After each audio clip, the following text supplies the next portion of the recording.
국민의힘 한동훈 대표가 당직 인선을 사실상 마무리했습니다.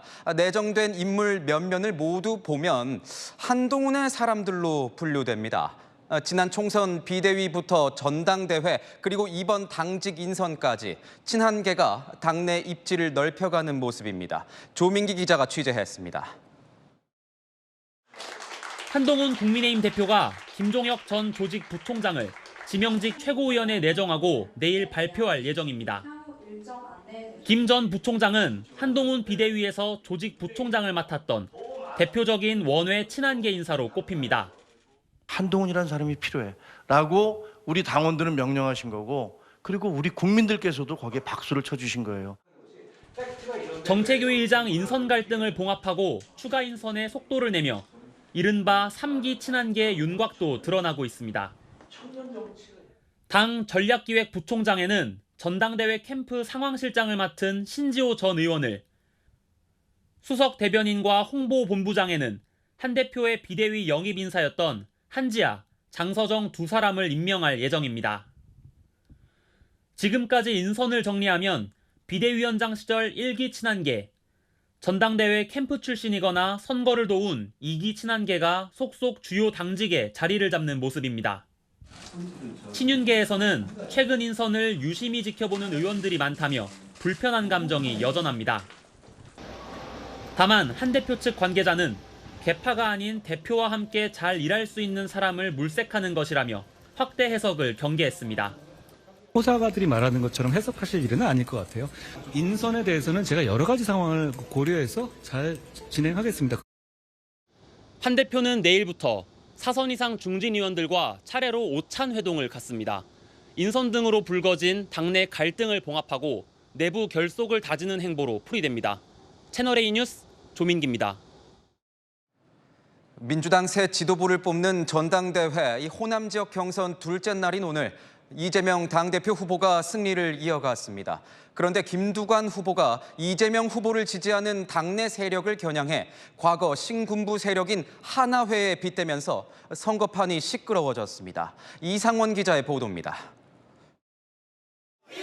민주당 광주 전남 경선이 진행된 오늘 김두관 더불어민주당 당대표 후보가 이재명 후보 강성 지지 세력을 하나회에 비유했습니다. 더민주혁신회의가 당의 운명을 좌우한다며 이런 행태는 군내 사조직인 하나회를 연상시킨다는 단체 메시지를 당내에 발송한 겁니다. 하나회는 전두환 전 대통령을 중심으로 한 군내 사조직으로 12.12 군사 쿠데타를 주도했습니다. 더민주혁신회의가 당내 새로운 주요 정파가 돼가지고 사기 지방선거에서 대거 후보를 공천하면서 아마 세력을 좀 많이 완성하려고 하는 것 같아요. 이 후보는 대응하지 않았습니다. 다양성이 생명인 민주정당에서 의견은 다양할 수 있습니다. 김두관 후보의 생각이 그렇다는 것이니까 그런가 보다 해야죠. 광주와 전남 경선 결과 이재명 후보는 각각 83.6%, 82.5%를 득표하며 2위 김두관 후보를 압도했습니다. 지금까지 진행된 경선 누적 득표율에서도 약 87% 득표율을 보였습니다. 나라 살림이 깝깝하지요? 이렇게 참기 어렵지 않습니까? 거시기 해보라 쓰겠죠? 거시기!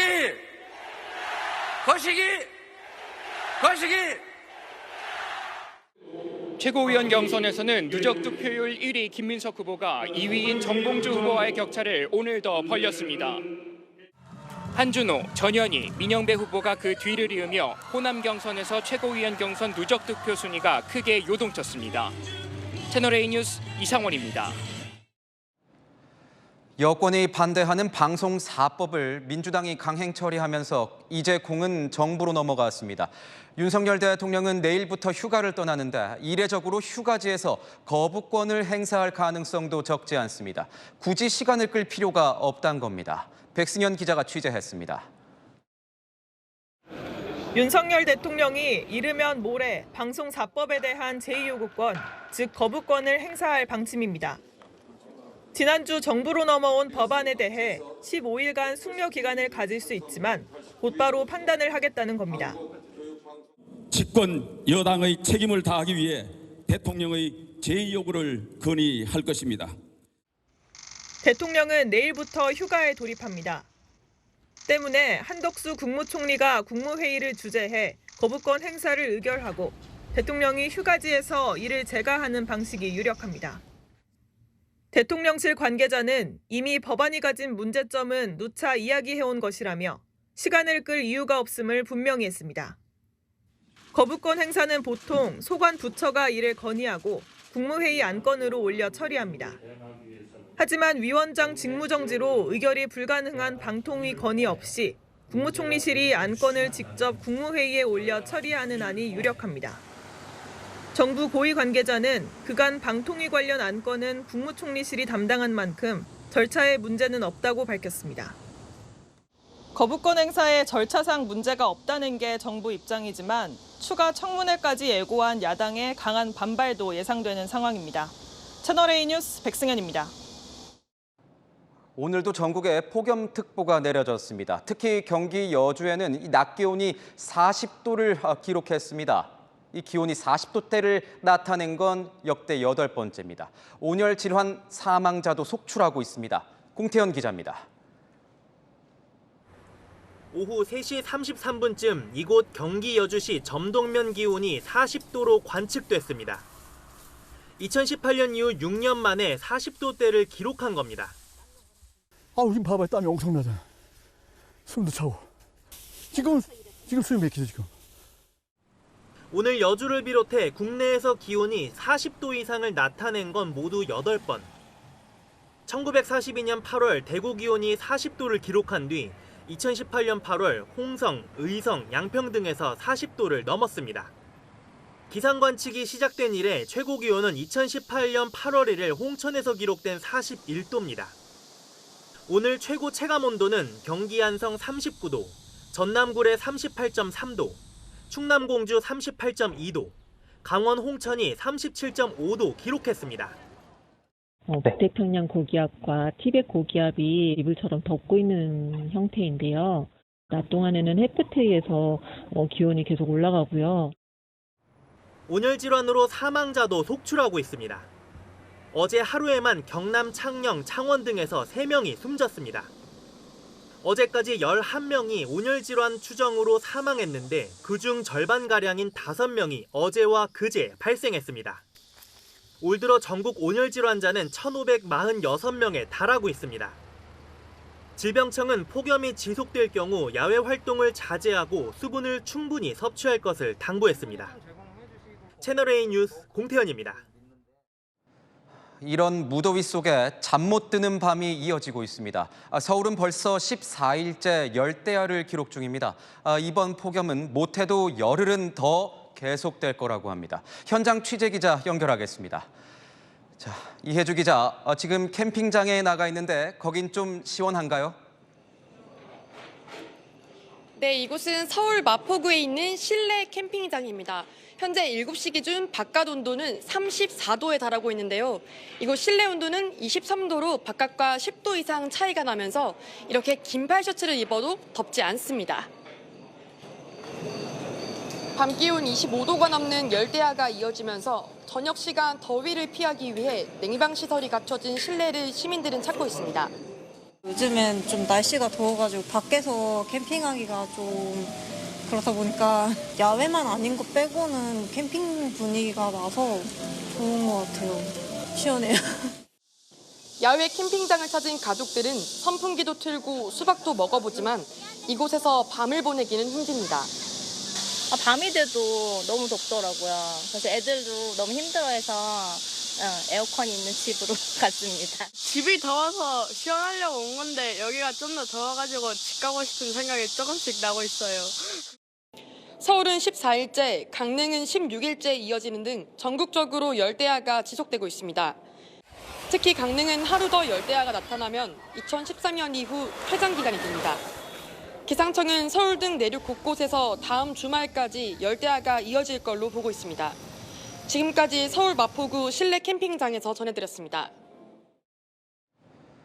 여름 휴가철을 맞아서 외갓집에 놀러간 친인척 3명이 교통사고로 목숨을 잃었습니다. 술에 취한 사촌이 몰던 차량에 함께 탔다가 참변을 당했습니다. 김대욱 기자입니다. 구급대원들이 도로에 누워있는 2명에게 심폐소생술을 하고 있습니다. 화물차는 종이장처럼 찌그러졌습니다. 오늘 오전 2시쯤 전북 순창에서 20대 운전자가 몰던 1톤 화물차가 가드레일을 들이받았습니다. 이 사고로 화물차에 함께 타고 있던 10대 2명과 25살 여성 등 3명이 숨졌습니다. 10대 2명은 17살, 18살 형제였습니다. 가드레일 부딪혀가지고 그 4명이 전부 다 밖으로 나와 있었다. 운전자만 충격이 덜해서 좀 이렇게 서 있었고. 숨진 3명과 운전자는 친인척 관계로 방학 여름 휴가를 맞아 외갓집인 순창을 찾은 것으로 알려집니다. 20대 화물차 운전자는 만취 상태였습니다. 혈중 알코올 농도 0.08% 이상으로 면허 취소 수준이었습니다. 읍내로 나와서 술 한잔 먹고 들어가는 길에 전부 다 4명이 친인척 관계인데 친남매는 아니고 다 이모, 사촌, 동생 아들들. 화물차 운전자는 현재 병원에서 치료를 받고 있습니다. 경찰은 운전자에 대해 정확한 사고 경위 등을 파악한 뒤 구속영장 신청을 검토 중입니다. 오늘 새벽 인천에선 만취한 SUV 운전자가 주차돼 있던 화물차를 들이받았습니다. 사고 충격으로 화물차에 있던 소주, 맥주 수십 상자가 길에 쏟아졌습니다. 인명피해는 없었으며 경찰은 30대 SUV 운전자를 음주운전 등의 혐의로 입건했습니다. 채널A 뉴스 김대욱입니다. 한 지자체 공무원이 7억 원대 마약을 호주로 밀반입했다가 붙잡혔습니다. 마약이 든 줄 모르고 속아서 집만 옮겨줬다는 점이 뒤늦게 밝혀져서 최근 무죄 판결을 받았습니다. 하지만 이전 직장으로 돌아가진 못했습니다. 김지훈 기자의 단독 보도입니다. 저는 마약인지 몰랐어요. 그걸 모르고 탄다는 게 말이 됩니까? 자신도 모르게 마약 밀반입을 했다가 해외에서 체포된 가정주부의 실화를 소재로 한 영화입니다. 지난 2022년 경기도 7급 공무원 A씨도 코카인 밀반입 혐의로 호주 시드니 공항에서 붙잡혔습니다. 호주에서는 마약 밀반입을 하면 종신형까지 받을 수 있습니다. 그런데 A씨는 지난 5월 호주 법원에서 무죄를 선고받고 풀려난 걸로 확인됐습니다. 법원은 교묘한 스캠 메일의 희생자였고 마약 운반의 고의를 인정할 수 없다고 판단한 걸로 전해졌습니다. A씨는 붙잡히기 전 과거 사기당한 돈을 되찾아줄 국제기구가 있으니 벨기에 은행으로 오라는 이메일을 받았습니다. 벨기에에선 호주 은행 담당자에게 전달해달라며 검은색 배낭 1개를 건네받았습니다. 이 가방 안에 있던 책에 코카인 2.5kg이 숨겨져 있었는데 고의성을 인정하지 않은 겁니다. A씨는 무죄를 선고받은 뒤 자신을 파면한 경기도청에 재검토를 요청했지만 해임으로만 한 단계 낮춰졌습니다. 경기도는 징계 절차는 마무리된 상태고 당사자 주장도 충분히 청취했다고 밝혔습니다. 채널A 뉴스 김지윤입니다. 이스라엘을 겨냥한 이란의 보복 공격이 임박했습니다. 이르면 내일입니다. 미국은 군함을 급파했고 다른 나라들은 자국민의 대피령을 내렸습니다. 김용성 기자입니다. 이스라엘 밤하늘에 연달아 미사일이 발사되고 곧이어 섬광이 번쩍입니다. 현지 시각 오늘 새벽 레바논의 무장 세력 헤즈볼라가 이스라엘 북부로 수십 발의 로켓을 발사했습니다. 현지 언론은 레바논이 발사한 로켓들이 갈릴리 상공에서 아이언돔에 가로막혀 격추됐다고 밝혔습니다. 이스라엘은 헤즈볼라 로켓 발사대를 폭격하며 맞대응에 나섰습니다. 친이란 무장 세력인 헤즈볼라가 이스라엘을 공격하면서 중동 지역의 정세가 급격히 불안해지고 있습니다. 레바논은 이스라엘과 국경을 접하고 있는 만큼 전면전까지 우려돼 미국과 영국은 자국민에 대한 대피를 경고했습니다. 이런 가운데 미국 정치 전문 매체 악시오스는 이란이 이르면 현지 시각 내일 이스라엘을 공격할 것이라는 관측도 내놨습니다. 이란은 하마스 정치 지도자 이스마일 하니에가 암살된 지 사흘 만에 암살 수단 조사 결과를 공식적으로 발표했습니다. این عملیات تروریستی با شلیک پرتابه کوتاه برد با سر جنگی حدود 7 کیلوگرمی 그러면서 이번 암살은 이스라엘이 미국 정부의 지원을 받아 실행한 것이라며 적절한 시간 장소에 가혹한 보복이 있을 것이라고 강조한 겁니다. 중동을 담당하는 미군 중부사령관도 중동 지역에 도착해 이스라엘 방어 공조에 집중하는 것으로 전해졌습니다. 채널A 뉴스 김용성입니다. 미국 공화당 대선 후보인 트럼프 전 대통령이 민주당 대선 후보인 해리스 부통령의 인종 문제, 이 정체성을 공격하면서 논란이 일고 있습니다. 인도식 이름을 쓰는 해리스는 흑인이 아닌 인도계라면서 인종 갈라치기를 이어가는 겁니다. 문예빈 기자의 보도입니다. 미 대선 경합지인 조지아주 애틀란타에서 열린 주말 유세. 도널드 트럼프 전 대통령은 연꽃이라는 뜻의 해리스의 인도식 이름을 조롱했습니다. We're going to defeat crazy Kamala. Kamala, Kamala. No, it's Kamala. 공화당 부통령 후보 제이디 벤스는 해리스가 흑인이 많이 거주하는 남부 지역의 억양을 거짓으로 구사했다며 정체성을 공격했습니다. Kamala Harris comes to Atlanta and talks with a fake Southern accent, even though she grew up in Canada. You can't make it up. That's pretty weird. 트럼프가 해리스는 흑인이 아니라며 정체성 공격을 이어가고 있는 데 대해 뉴욕타임스 등 현지 언론들은 흑인 유권자들과 해리스를 갈라놓으려는 전략이지만 유례없는 강공이 역풍을 불러올 수도 있다고 보도했습니다. 한편 해리스는 주말 내내 공식 일정 없이 곧 있을 부통령 후보 선정을 고심하고 있는 걸로 알려졌습니다. 다만 트럼프가 다음 달 폭스뉴스 주최로 토론하겠다고 밝힌 데 대해 기존 합의대로 ABC TV 토론을 하겠다는 성명을 냈습니다. 피부암으로 병상에 누워있는 지미 카터 전 미국 대통령이 11월까지 살아 해리스에게 투표하고 싶다는 메시지를 남기는 등 민주당은 해리스로 더 결집하는 모양새입니다. 채널A 뉴스 문예빈입니다.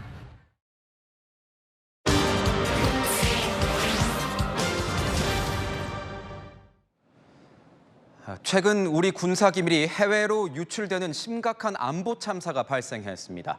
간첩죄로 엄하게 처벌해야 한다는 목소리가 크지만 다른 나라들과 달리 간첩을 간첩으로 처벌 못하는 현재 우리 법으론 솜방망이에 그칠 가능성이 높습니다. 세계를 보다 송진섭 기자입니다. 지난달 미국 연방검찰은 한국계 북한 전문가 수미테리를 기소했습니다. 외국 대리인 등록법 위반, 즉 한국을 위해 일하면서 정부에 등록하지 않은 혐의였습니다. That's why that law is passed. That's why the Justice Department vigorously enforces it, and it's of course appropriate for them to do so. 동맹국을 위한 활동인데도 사실상 간첩으로 간주한 겁니다. 미국에선 정보를 적국에 직접 넘기지 않은 경우도 간첩 혐의가 적용됩니다. 지난해 4월 온라인 채팅방 속 불특정 다수에게 군사기밀을 유출한 미국 군인 잭 테세이라는 간첩 혐의로 기소됐습니다. 적국이 아니더라도 기밀을 새어나가게 했기 때문입니다. 책상 앞에 앉아 두리번거리는 남성. 초소형 카메라로 모니터 화면을 찍고 전화 통화를 합니다. 자신이 일하는 대사관 직원 동향을 누군가에게 보고하는 겁니다. 지난 2021년 영국인 데이비드 스미스는 러시아 장군에게 대사관 정보를 건넨 혐의로 체포돼 징역 13년 2개월에 처해졌습니다. You put those people at maximum risk by so doing. 영국은 국제정보전에 대응하기 위해 지난해 간첩법의 적용 대상을 적국에서 외국으로 넓혔습니다. 정보전의 중요성이 커지면서 세계적으로 간첩법 적용 대상이 넓어지고 있습니다. 미국, 중국, 러시아, 그리고 프랑스, 호주, 베트남의 간첩법 적용 대상은 외국입니다. 반면 우리나라는 적국으로 사실상 북한에 한정돼 있습니다. 현행법대로면 최근 블랙 요원의 명단을 유출한 군무원도 간첩 혐의로 처벌하지 못할 수 있습니다. 혐의 적용 대상을 적국에서 외국으로 바꿔야 한다는 지적이 나오는 이유입니다. 1953년에 이 간첩죄를 제정할 때만 해도 북한만 잘 지키면 된다. 이런 차원에서 적국으로 한정을 하지 않았나. 우방국을 비롯해서 모든 나라가 다 잠재적인 어떻게 보면 적국이다. 우방국들끼리도 정보전을 벌이는 상황에서 간첩법을 개정해 준비태세를 갖춰야 한다는 목소리가 커지고 있습니다. 세계일보다 송진섭입니다. 태국을 배경으로 한 애플의 광고 영상에 태국인들이 잔뜩 뿔이 났습니다. 태국을 후진국처럼 묘사한 영상 때문인데 현지에선 이럴 거면 삼성 스마트폰을 사겠다면서 애플 보이콧 움직임까지 일고 있습니다. 우현기 기자입니다. Welcome to Thailand. 낡은 버스와 택시, 좁고 더러운 호텔이 등장합니다. Is there even AC or a bathroom? Guys, come on. Of course there's a bathroom. Oh, hey man. 애플이 최근 태국을 배경으로 만든 새 광고입니다. 하지만 후진국처럼 묘사해 비하 논란에 휩싸였습니다. 이에 태국인들은 각종 소품과 색 조정으로 30에서 50년 전의 모습으로 왜곡했다고 불만을 표출했습니다. 삼성폰으로 바꾸겠다는 말까지 나옵니다. พี่ขออนุญาตแสดงความยินดีกับทีมงานถ่ายของ Apple ทุกคนที่อุตส่าห์แปลงบ้านกูให้ดูเก่าแก่ขนาดนี้ใช่ปะเพราะอะไรรู้ไหมคือมันทำให้โทรศัพท์สุดโบราณของพวกมึงเมื่อเปรียบเทียบกับสภาพโบราณของบ้านกูที่มึงประดิษฐ์ขึ้นมาใช่ปะคือมันทำให้โทรศัพท์ของพวกมึงดูไม่เก่าอีกแล้วเลย 거센 반발 여론에 정치권도 나섰습니다. 태국 관광위 대변인은 애플 제품 사용을 중단할 것을 제안한다고 밝혔습니다. 결국 애플은 해당 영상을 삭제한 뒤 악의는 없었다고 사과했습니다. 하지만 반발 여론이 사그라들지 않는 상황. 이번 여파로 삼성이 반사이익을 얻을 가능성이 있다는 분석도 나옵니다. 민족성이나 국가 분위기 자체가 그런 데 대한 쉽게 반응을 하고 시장에 굉장히 빠르게 침투하기 때문에 이번 애플의 광고 논란은 시장에 바로 영향을 미칠 것 같습니다. 태국 스마트폰 시장 점유율은 삼성전자가 1위로 2위 애플과의 차이는 3%입니다. 채널A 뉴스 우현기입니다. 투자의 귀재 워런 버핏이 올 들어 애플 보유 지분 절반을 내다 팔았습니다. 이로써 377조 원이라는 역대 최대 규모 현금을 보유하게 됐습니다. 시장에선 미국 경기 침체를 대비한 것이란 분석이 나옵니다. 김재혁 기자입니다. 가치 투자자로 유명한 워런 버핏. 기술주 투자에 소극적이었지만 애플만은 예외였습니다. I think Apple is within my circle of competence. I think it's an incredible business run by a fellow who's one of the great managers of all time, and he was. 지난해 말까지만 해도 버핏이 이끄는 버크셔 해서웨이의 자산 중 절반은 애플이 차지했습니다. 하지만 올 들어 180도 달라졌습니다. 애플 보유 지분 절반을 내다 판 겁니다. 이 영향으로 버크셔의 현금 보유액은 역대 최대 규모인 377조 원으로 늘었습니다. 시장에선 이를 두고 버핏이 경기 침체에 대비하고 있는 것 같다고 분석했습니다. 앞서 미 노동부도 실업률이 4.3%로 상승했다고 밝혀 경기 침체 우려가 확산되는 모습입니다. Yesterday it was announced that unemployment is surging with 350,000 Americans joining the unemployment rolls just last month. Tell you what, we could end up in a depression. 2009년 경기 침체 이후 우상향했던 미국 주식. 투자업계를 중심으로 미국 뉴욕 증시 거품론도 부각되고 있습니다. It's a mistake to get too comfortable with the way the stock market has generally performed. Doing in that circumstance is rethinking my asset allocation. 버핏은 대형 투자은행인 뱅크 오브 아메리카와 중국 전기차 제조사 비아디 등 최근 주요 보유 자산을 매각하고 있습니다. 채널 A 뉴스 김재혁입니다. 중국 대학생들이 속속 이 하늘을 나는 새가 되고 있습니다. 경기 침체 속에 미래가 불안해지자 학업, 취업 스트레스에서 벗어나서 이 새처럼 자유롭고 싶다면서 너도 나도 새 흉내를 내는 겁니다. 권갑구 기자의 보도입니다. 공부하려고 책을 폈지만 머리만 긁적이는 남학생들.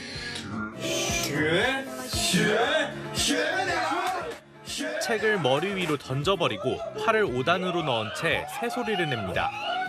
최근 중국 SNS에는 공부하지 말고 새가 되자라는 해시태그와 함께 새 자세를 취하고 새소리를 내는 영상이 유행입니다. 哥能不能不送我上学？我不想上学了。你想干啥呀？我要当鸟，当一个自由自在的鸟。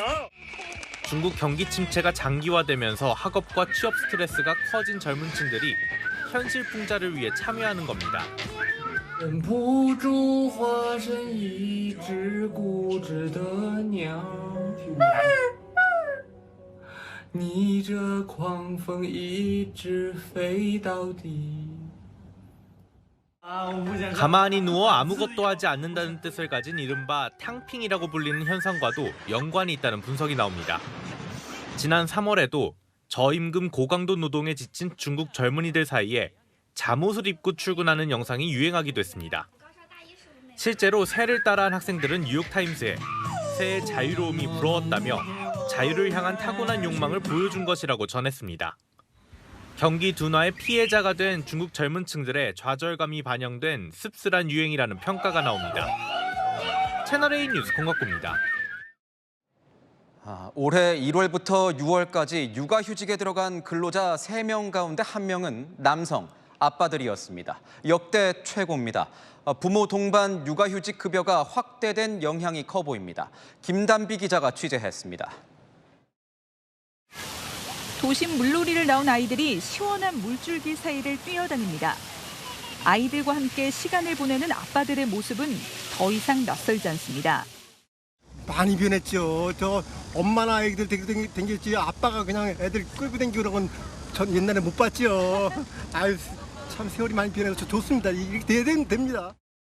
고용노동부에 따르면 올해 상반기 육아휴직 급여를 받기 시작한 사람 6만 9천여 명 중 2만 2천여 명은 남성입니다.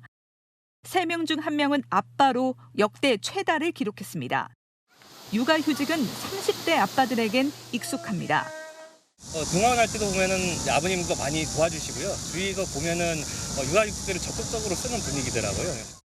승진 불이익 등을 겪어야 했던 과거와 달리 사회적 분위기가 달라졌다고 말합니다. 네, 그런 건 전혀 없고 저한테도 쓰라 그러고 막 그러고. 저 스스로도 그렇고 회사에서도 그렇고 저가 있을 때만 해도 이제 회사 위주였으니까 그런 건 아예 고려를 안 해봤어요. 올해 부부가 동시에 육아휴직을 할 경우 급여가 최대 3,900만 원까지 늘어난 점도 영향을 미쳤다는 분석입니다. 채널A 뉴스 김단비입니다. 이세진 기자와 여랑여랑 시작하겠습니다. 첫 번째 주제 보겠습니다. 윤석열 대통령과 한동훈 대표, 이 두 인물 사이에 뭐 들어갈 말이 있습니까? 네, 순해졌다입니다. 당직 인선 놓고 또 한 번 부딪히나 했는데 일단 마무리됐죠. 그런데 당대표 되기 전과 되고 난 후 대통령도 한 대표도 둘 다 뭔가 좀 다르다라는 겁니다. 특히 한 대표, 당대표 되기 전 충돌이 매운맛이라면 지금은 뭔가 순한 맛 같다라는 거죠.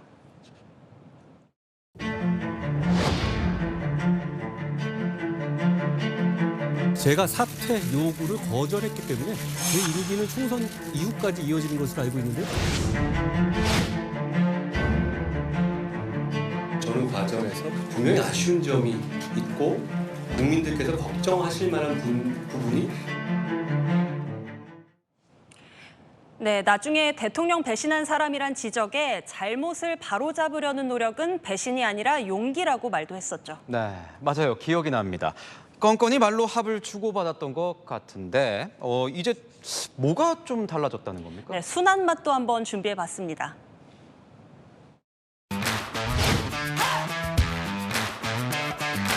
제가 전당대회가 끝난 후에 대통령님께 전화를 드려서 통화를 했습니다. 앞으로 당정이 화합해서 좋은 정치를 위해서 최선을 다하겠다라는 포부를 말씀드렸고 대통령께서 격려해 주셨으면 제가 잘하겠다는 말씀드립니다. 네, 일단 뭔가 태도가 좀 달라 보이긴 하는데 이것만 보고 판단할 수 있는 겁니까? 네, 당선 이유는 물론 최근 독대도 한 대표가 먼저 대통령에게 전화를 걸었거든요. 제가 취재해보니 한 대표 요즘 대통령과 각 세울 생각 없다고 주변에 여러 번 강조했다더라고요. 측근들의 이야기로는 민주당이 대통령 탄핵 시동 거는 거에 대해서 대통령과 힘을 모아 난국을 타게 하는 게 1순위라는 데도 공감대가 있다고 하고요. 총선 끝나고 식사 초대 거절했던 모습과 확실히 다르지 않나요? 대통령실도 한 대표 관련 발언에는 이 말을 더욱 조심하는 분위기고요. 어쩌다가 양쪽 다 이렇게 순해진 걸까요? 뭐 정치에서는 다 이유가 있지 않습니까? 네, 여권에서는 실리축으로 보는 시각이 많습니다. 세게 부딪히고 싸우니 총선은 대패하고 결국 민주당만 좋은 일 해줬다라는 공감대가 있다는 거죠. 대통령실에서는 핵 버튼에 비유하는 말도 있었습니다. 마지막 최후의 일격은 있지만 누르는 순간 공멸이란 위기감이 오히려 서로 선을 넘지 않게 하고 있다라는 이야기입니다. 네, 다음 주제 보겠습니다. 민주당 전당대회 이야기 같은데 호남 뒤집기 결과는 어떻게 나왔습니까? 네, 민주당 전국 권리당원의 3분의 1을 차지하는 지역이 바로 호남입니다. 전세를 뒤집는다면 이곳만한 곳이 없는 그야말로 표밭이죠. 그래서 오늘 유난히 치열했습니다.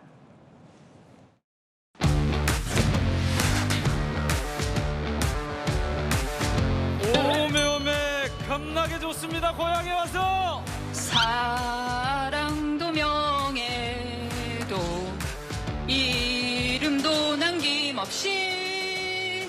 제 남동생이 광주 사위입니다. 네, 지금 보니까 노래도 부르고 지역 인연도 강조하고 그래서 실제 순위 변동이 좀 있었습니까? 네, 그야말로 호남의 힘을 맛본 후보들이 있습니다. 일단 지난주 충청 경선까지 6위, 8위로 낙선권에 있던 한준호 민영배 후보. 어제 전북과 오늘 광주 전남 경선을 거치면서 3위, 5위 당선권으로 뛰어올랐죠. 반면 노래까지 불렀지만 효과를 보지 못한 후보도 있었고요. 남은 수도권도 호남과 비슷한 규모의 표밭입니다. 판세를 뒤집는다면 마지막 기회가 되겠습니다. 네, 지금까지 열왕야랑이었습니다.